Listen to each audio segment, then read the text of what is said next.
Trauma Therapist Podcast, episode 474.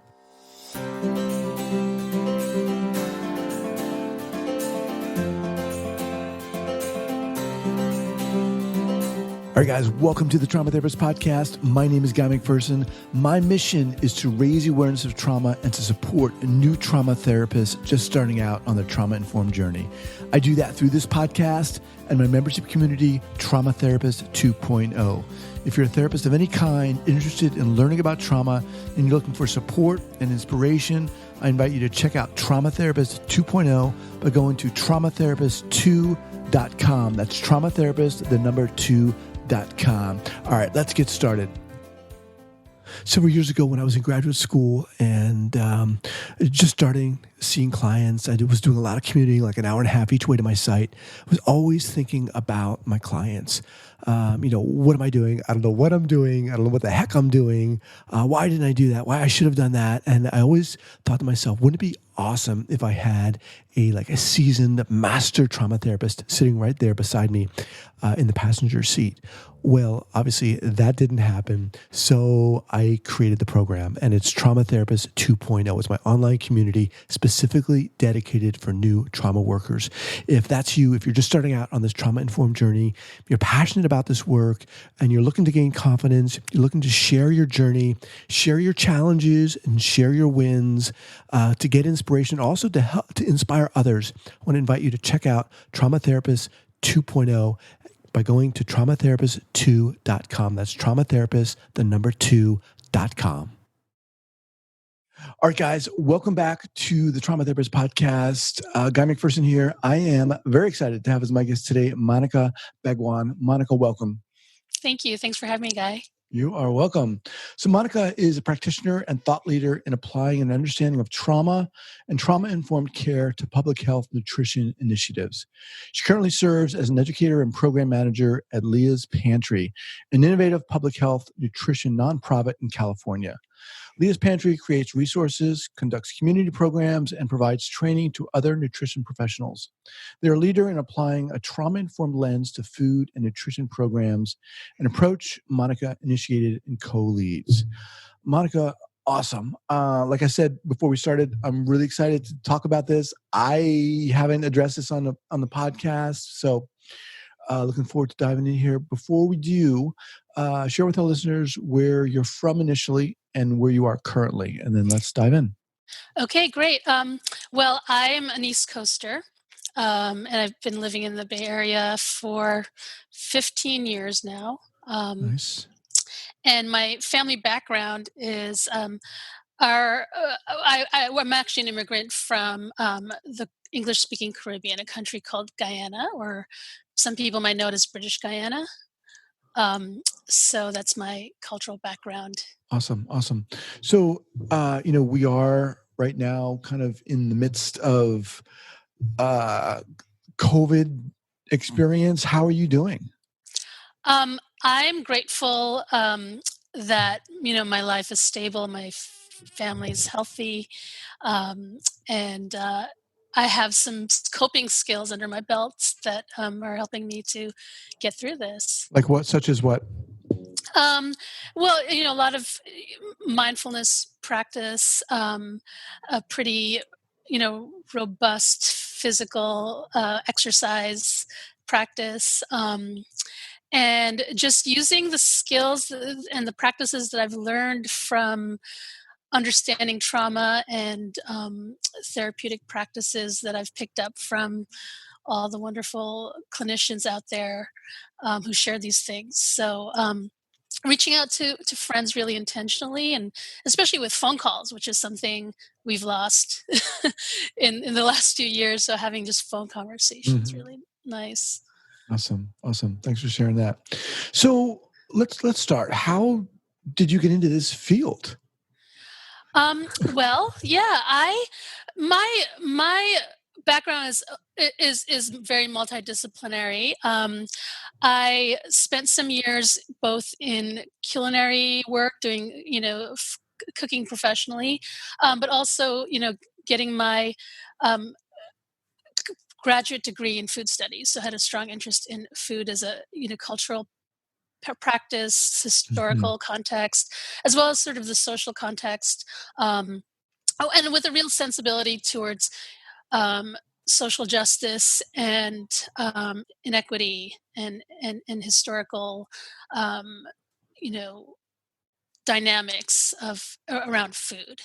Um, and my work, I really got drawn more into doing using food in community service and doing community work, and I began working with nonprofits, doing nutrition workshops, cooking workshops, um, and also working in a lot of the social service settings, just cooking and working with community to build, use food in a way to build um, healing and connection. So did you become like a chef? I did. I worked as a line cook and a sous chef in restaurants, Okay. but always really paying attention to like the dynamics around food and class Hmm. and social Wow. justice um, and food security, and also the food justice movement. So having I had a real multidisciplinary approach to how I think about food. I mean, that's fascinating to me. What got you interested in that aspect of food? I love to cook and I love food, and I also care about communities and justice Uh-huh. and in doing work, I was simultaneously cooking, also working for nonprofits. So I blend the two quite easily, and seeing the disconnect between the culinary world and just everyday life for a lot of marginalized people, and Mhm.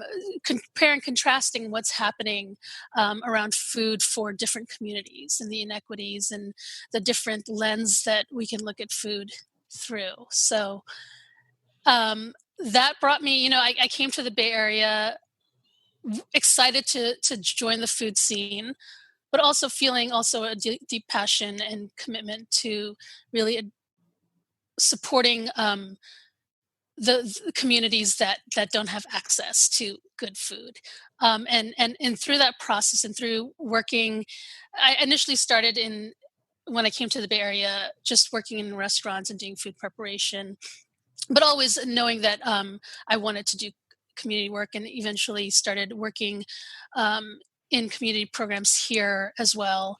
And I was working with young people at an after school program in public housing in San Francisco, doing community nutrition education and garden based cooking with youth.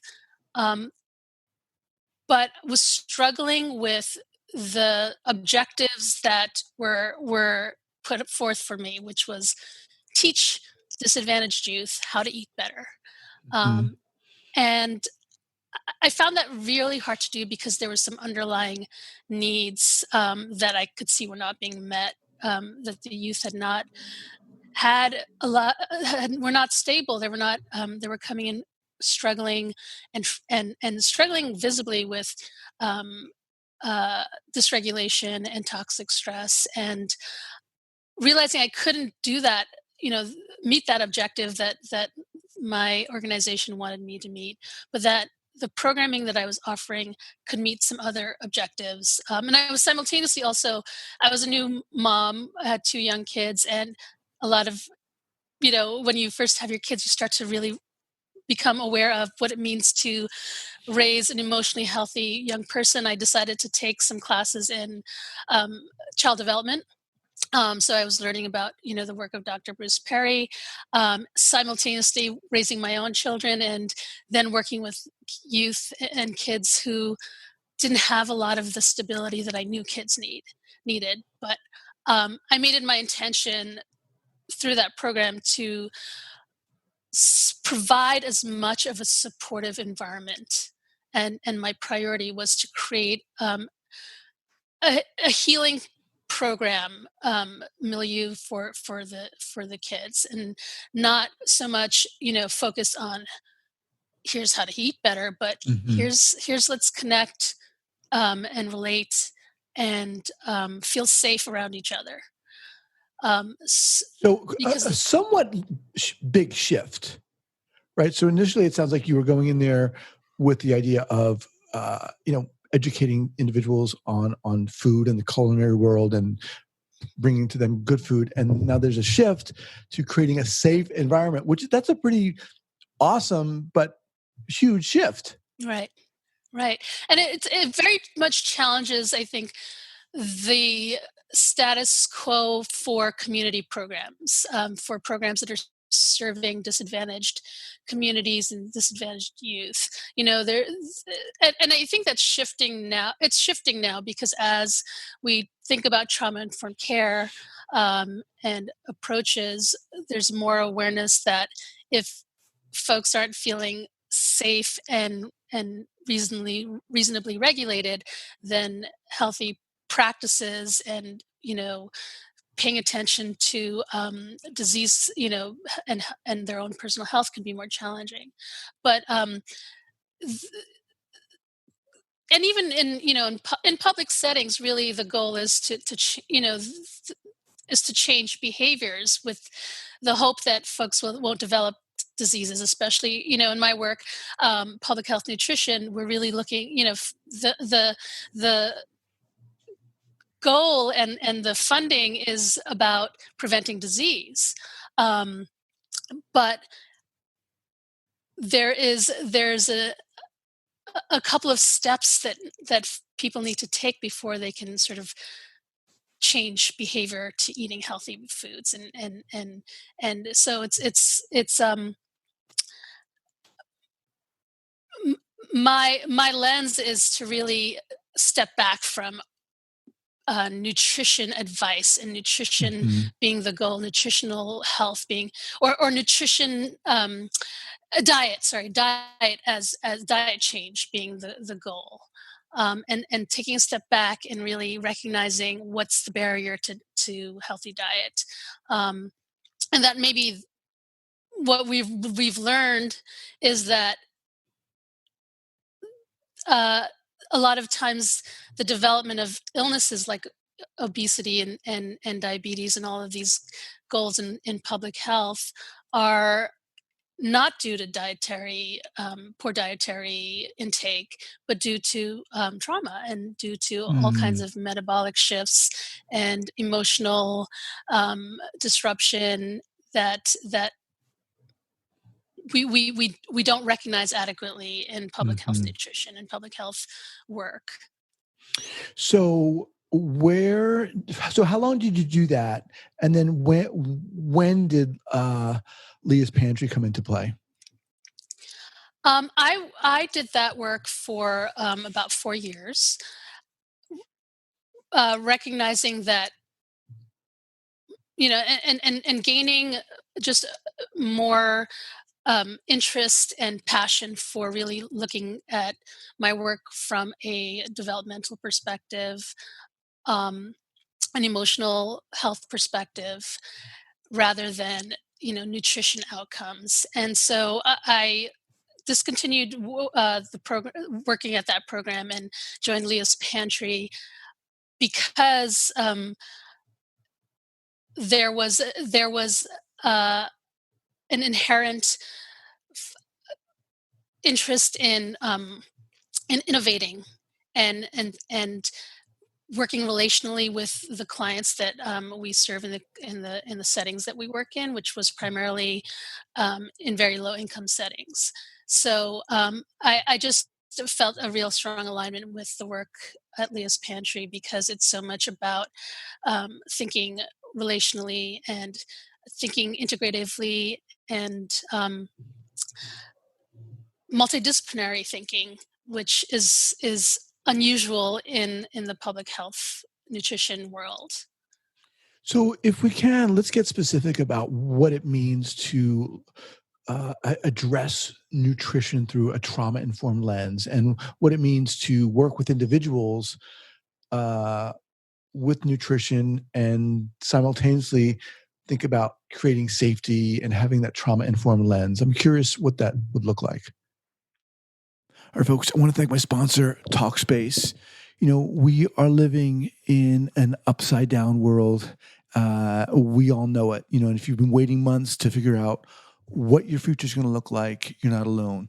Between the uncertainty of waiting for answers, the stressors of school, of work. I mean, I'm suddenly find myself with two young kids at home, and that itself is a challenge. There's so much to balance. If anything helps reduce stress and anxiety, it's talking it out. We all know it. Talkspace has thousands of licensed therapists trained in over 40 specialties, including anxiety, depression, relationship issues, and more. If you have something you want to work on, if you have something you feel you want to reach out and talk to someone about, reach out to Talkspace. It's a fraction of the cost of in-person therapy. And you can send unlimited text messages, and you will be able to engage with your therapist at least 5 days a week. And that means never having to wait. Look, as a listener of the Trauma Therapist podcast, you get $100 off your first month on Talkspace. So go to Talkspace.com or download the app and make sure to use the code word trauma therapist to get $100 off your first month and show support for this podcast. Once again, go to Talkspace.com or download the app and make sure to use the code trauma therapist to get $100 off your first month. All right. Well, so we look at it three ways. First, the communities that we serve, they're primarily not accessing mental health services.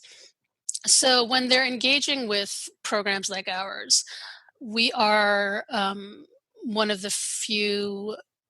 Well, we are one of many relationships in care and healthcare that they might be having, but they may not necessarily be getting clinical services in mental health. So there's an opportunity there to provide some supportive care that's not mental health work, but to create a supportive environment. And so a lot of folks who do this work, they're nutritionists or dietitians or nutrition educators, but may not have sort of the practice of how to relate to people, to create safety, to be relational, to allow people to express what they need to express and to be really grounded in um, their emotional, the emotional relationship as well. So, um, we see there's an opportunity for those of us who are working in these settings. We bring some nutrition knowledge and some good practices, but we can work with people in creating sort of a context that feels reassuring and that feels trustworthy, and so applying those trauma informed principles that mental health providers use. So you're doing that as a nutrition professional first and foremost. You're bringing those practices and perspectives into play. Yeah, so I do a lot of training with practitioners. So we bring an awareness of what do you need to do to set the stage for your work, not just bringing nutrition knowledge, but how do you work with people because you're in a relationship and you're creating a community context. You're working in a community context. You're working with people who are different from you. So, or you're working with people who are living through trauma, community-based trauma right now, as well as there's historical and generational trauma, and individual trauma. So what awareness and understanding do you need to bring? You can't just So let's get specific. What would that look like? You're going into a community or an environment where you would have to do that. What would break it down for us? What does it look like? Well, it looks like bringing letting go of your outcomes, your sense of what the outcome should be. A lot of us are working who come to work in community settings for in nutrition is we really do want to see people stop unhealthy behaviors like change dietary behaviors, and so there can be an agenda that comes off right off the bat that kind of engenders a lot of mistrust. So it starts with bringing some awareness of the ways that public health systems, you know, practitioners, previous people who came before might have um, harmed the communities that we come in contact with, where they've not had the kind of care they needed, or they've been judged. So bringing that awareness and Mhm. being acutely aware of how. All right. So I kind of want to get more specific in terms of Mhm. what it looks like when people walk into your room, kids walk into your room. What do you do? I'm interested in you say you're creating an agenda. Be more specific. What does it look like? How do you address that? Um,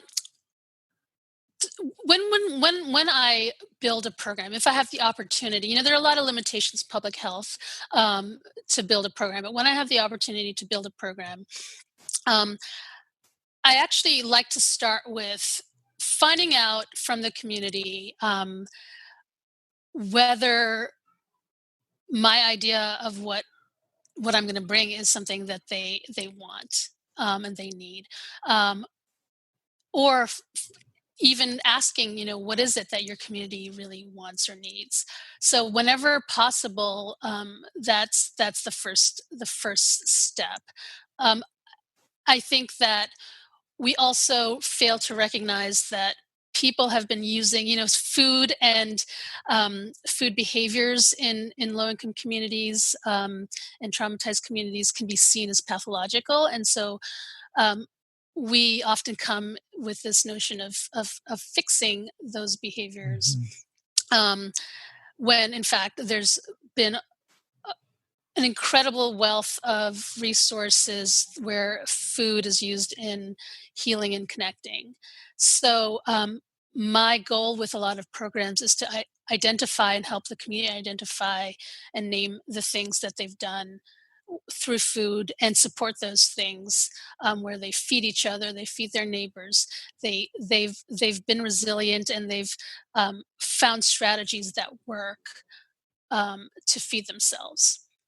And so,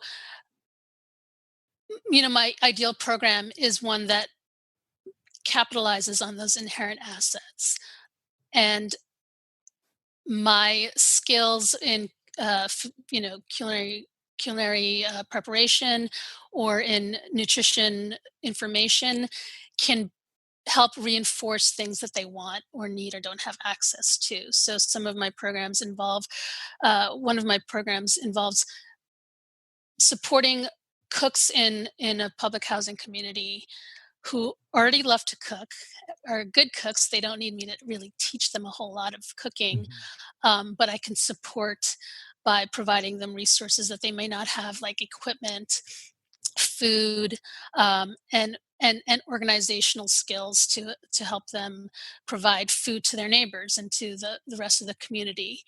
So there's a lot of support of community skills already, and and a lot of great programs out there are doing that. So that's one thing that I um, do when I build a program. Another um, another thing that I do with programming, and we encourage other practitioners to do, is really reframe the messages we give folks, because we are there to educate and to inform people to provide them some support, because a lot of the communities we're working in are suffering from illness and diet related diseases. But what are the messages that we share? um, you know are we sharing messages that where their bodies are a problem, that their behaviors are a problem, that the things that they normally do, that they do to feed themselves, are pathological, or are we providing them with room to acknowledge the things that have happened in their past that have contributed to, you know, poor diet right now.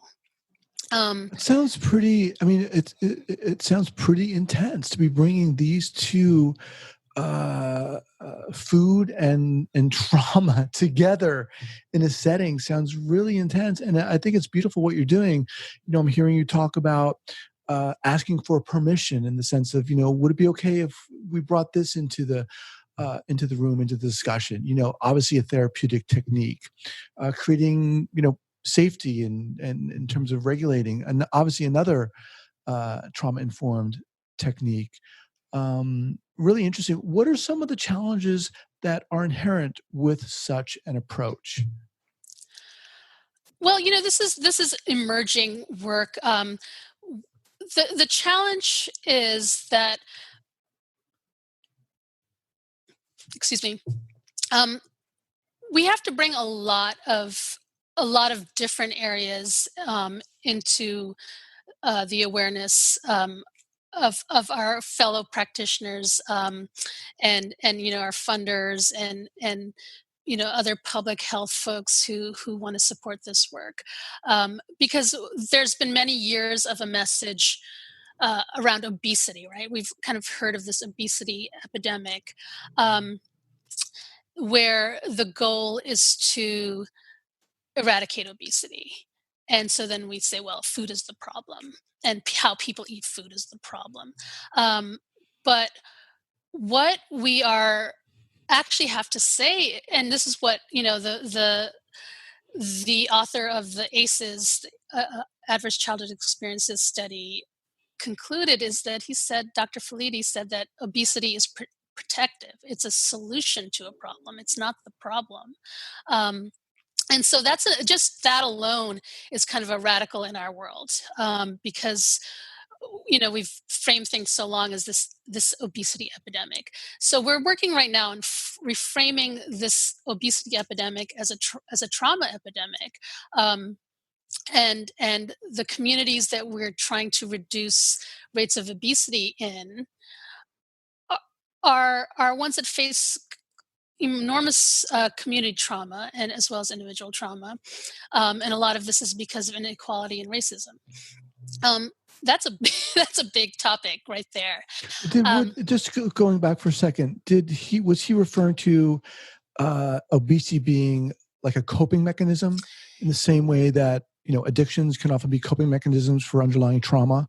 yes, Yeah. exactly, and you're probably familiar with the research as well, and the ACEs study, but he was doing research. He was actually doing an obesity prevention program at the time, when he came across the ACEs, Adverse Child Experiences questionnaire. Developed a questionnaire, um, and and realized that even if you could get people to change their diet, um, that was not a permanent Right. fix, because the psychological mechanisms that got them there were still at work.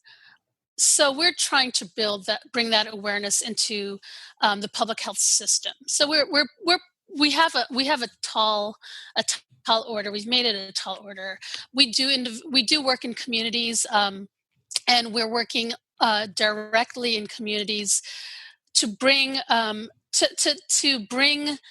a supportive environment, and to build community connection, because we see that as um, priorities of the programs we do, not convince people to Hmm. necessarily give up the foods that they may be eating. Um, but really, for us, the changes need to happen among those of us who just our consciousness about what we think about nutrition, and that the whole paradigm we have around nutrition right now in this country, in this culture, and individually, that food A will fix our problems. This right diet and this right food fixes our problems. um, but I think what we've learned from the research on trauma is that um, it's much more multi-layered, and the food item and the nutrient is really only a small part of what's going on. And so have to address the bigger picture and the bigger issues. And I think that what we are seeing around COVID and how people are engaging in conversations around food right now. And there's a lot of chatter about, now I'm stress eating, and we talk a lot about stress eating. Um, but and I think what we're now that we're experiencing it kind of on a daily basis, I think it erodes some of the assumptions we have about nutrition. And um, that it's super easy to eat a healthy diet and to stay healthy. you know we you just have to eat better. And Right. I think most of us are recognizing that that's not true, and that our stress response system um, has so much more to do with it. Wow. So I mean, fascinating work, like I said, and it definitely sounds like it's super challenging to be introducing this concept to, especially in the public health sphere. Um, well, let's shift gears here, Monica. In terms of educating and informing the listeners of this podcast, what go-to books could you recommend? And I often say, whether trauma related or not, but in this case, I would love for you to share some kind of on topic choices. yeah, well, I have a couple. Well, right now I'm reading um, a book by Robert Wright called "Why Buddhism is True," and he's really looking at um, Buddhist spirituality and neuroscience simultaneously to kind of explain the same phenomenon. And he talks a lot about self-control. And so I really appreciate that lens, that we can understand this concept of self-control um, in both ways. And they kind of, Buddhist spirituality and neuroscience kind of say similar things. Um, and that, he talks a lot about food and how, our concept of self-control around food is so much different than what we assume it is. Mm-hmm. Um, so that one I'm finding really informing how I think about this topic. Uh, and next on my bookshelf to read, and has been highly recommended to me, is Casey Lehman's Heavy. So that's the other book I'm looking forward to read. That's his autobiography. Um, and there's a writer and dietitian whose work I'm reading constantly, and she's in England. Her name is Lucy Apramore, and she has several books as well. But I think she writes about this topic very, very eloquently, um, about what it really, really means to nourish yourself when you've experienced trauma, when you're stress Mm. eating, when your body and your sensory systems have kind of become very disrupted. And how do you recover your relationship to food, and acknowledge all that means? So Wow. I recommend, I definitely recommend her if you're really interested in the topic of trauma Okay. and nutrition. We'll have those linked up at the show notes page at the traumatherapistpodcast.com. So, Why Buddhism is True, number one. Number two is Heavy, and then the work by Lucy Apramore. Awesome. Yes. All right, Monica. So, what's the best way for people to get in contact with you? Um, my uh, well, you can visit www.leahspantry.com, so you can reach me through there. We also moderate a community. I guess it's a website on ACEs Connection called ACEs and Nourishment, Okay. Cool. where we're really exploring the lens of nutrition through understanding trauma and traumatic response. So that's a great way for those to kind of ask questions and explore this topic with us. Awesome. Well, I'm glad there are people like you out there doing this work. Thank you.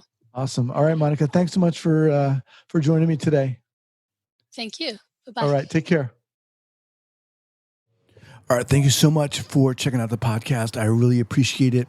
And if you're a new trauma therapist, if you're a student, if you're passionate about learning about trauma, if you're just starting out on your trauma-informed journey, I want to invite you to check out my membership community, Trauma Therapist 2.0. It's specifically dedicated to therapists of all kinds who are just starting out, who want to be around other people who are doing this work, who are passionate about learning and learning from seasoned professionals. Check out Trauma Therapist 2.0. That's traumatherapist2.com. Traumatherapist2.com. All right, have a great day.